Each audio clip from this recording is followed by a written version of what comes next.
Hey guys, Fi here with a new video today that's kind of a twist on the breakdown videos that I normally do. So we look at a couple of team fights, break them down, and specifically give you some tips and pointers for team fighting in a particular role. Today we're going to be having a look at the role of a Disruptor. So this is normally the jungler or top laner, and it's basically just their job to keep the enemy carries busy and make sure their damage doesn't get to your carries. In this first game, I'm going to be playing Elise. Now, Renekton gets caught with the dragon and gets collapsed on by the whole enemy team. Zyra puts her ult down to try and save Renekton, but Vi ends up using her ultimate to secure the kill. You can now see Lissandra coming in the top left and flashing right into Sivir, immediately blowing her up before she can even spell shield anything. At this point, Singed and Vi chase after Ashe, and I decide to zone out Lux and Fiddle. Fiddle eats a stun right to the face, and I pick up that kill, and then I turn to Lux. I dodge the binding with my repel, chase her down, and eventually just flash on her face, even though I was probably in range for that Q. So let's just jump back at the start of the fight, because we end up winning this fight even though we're a man down. Now this Zyra ult is really good, not so much because it's on everyone, but because it makes the red team back up. Now at the moment this is a 3v5. You can also see Sivir is coming down from the top of the screen, so this Zyra ult is just buying time for Lissandra and Ashe to get here and make this an even fight.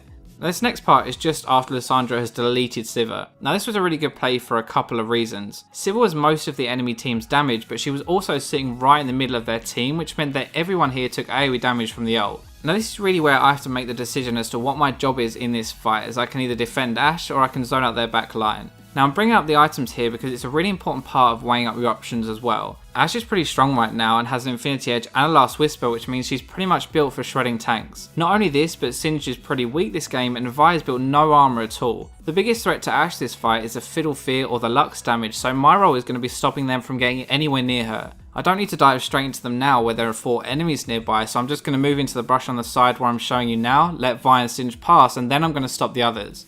Now very quickly, this is just showing you what I meant earlier as I've ducked off to the side. Vi and Singed have gone on to Ashe, and so now is my chance to zone the others out of the fight. Now I do end up killing both of them, but the point I wanted to make with this fight is patience is a virtue when you're a Disruptor. Diving in a full team fight is sometimes the right move, as you'll see in the next clip, but when you can zone the enemies while putting yourself in no danger at all, it's going to be by far the higher percentage play. This second fight is the same theory as the first, but really highlights how you don't have to die while doing your job. So the red team are on Baron right now, but it's only just been started and the blue team are moving to stop it. Renekton is going to dive straight in for Ahri, and so I'm going to turn and dive straight for Corki. Renekton is now 1v4 and getting repeatedly kicked in the nuts by the entire team. Corki is going to Valkyrie away, and I'm going to use my kick to interrupt the Fiddle ultimate. Renekton then goes down, Gragas tries to disengage with his ultimate, but we end up chasing them down. Ezreal picks up a triple kill. So just firstly then, in general, when you're doing Baron and the enemy team comes to stop you, you need to turn straight away because Baron kind of acts like another enemy champion beating on you from behind. In this case, Renekton has gone straight in, which means that now I have to decide if I'm going to protect my team or zone the enemy carries. Renekton isn't really the threat here though, the threats are going to be the follow-up from Corki, Fiddle and Gragas, so my job as a Disruptor is to make sure their damage doesn't get to my carries. So right now I'm going to queue onto Corki and make him attack me. Now some of you may say it's impossible to predict what the enemy is going to do and call me out for bullshit here, but what Corki should do is as soon as I land on him, he should Valkyrie away. Now this puts the most distance between us and it means he can kite me around and kill me eventually. For me on the other hand though, it means that I don't need to ult him away, so I can save it for either Gragas or Fiddle. As it so happens in this fight, Fiddle actually decides to ult right next to me, so I just use my ultimate to stop the cast. Now this is really where I want to highlight the part about not dying while doing a job. Corki is Valkyried away and I kicked Fiddle away, which means that they have no chance of getting in this fight before Renekton dies.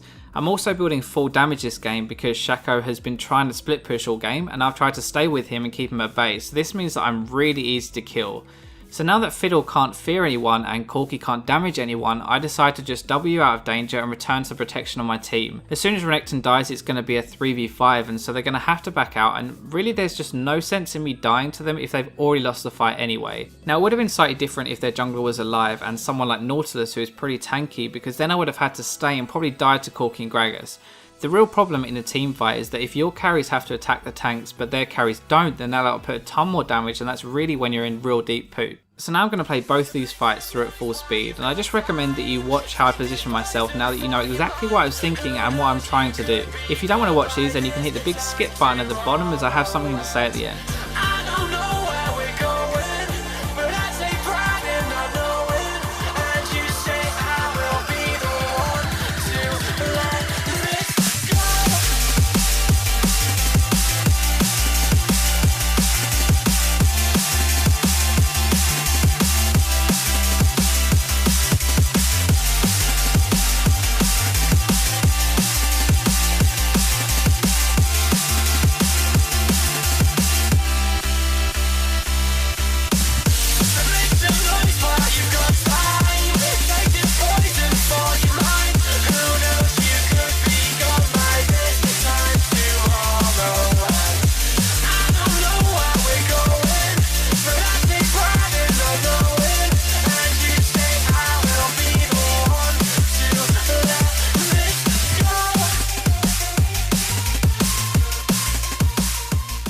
So thanks for watching this video, guys, and the thing I wanted to mention was just I'm thinking about starting to stream. I'd need to pay quite a bit to upgrade my gear, but if you guys think would be interested and think it'd be worth it, then I'd definitely do it. Just let me know if that'd be cool or not. As always, please do like and subscribe to the video, go like my Facebook, follow me on Twitter, and I'll catch you in my next video.